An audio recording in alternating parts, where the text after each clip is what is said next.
Assalamualaikum and salam sejahtera to my lecturer. Today I want to make a maintenance with my wardrobe. There is something have broken that wardrobe cannot open and close.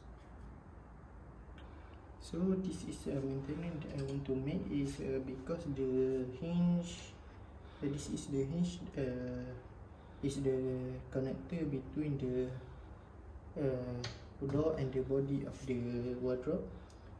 The hinge have been loosened because of the screw have been loose because it too small. So I have find an idea to make a change, and I add some wall plug that is usually we put at the wall, but this time I try to use at this wooden wardrobe. So this is the wall plug that I have put it in. Then I want to try to fasten it back and try to open and close the wardrobe.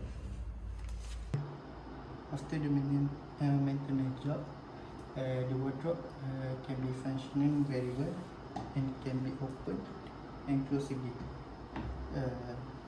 So we can see this maintenance that I made, that I put a wall plug so it more stronger. The benefit of this maintenance is it saving cost because we no need to buy a new wardrobe. We just add the wall plug. The wall plug only price to 20 cents or something. So my maintenance job has been done successfully. Thank you.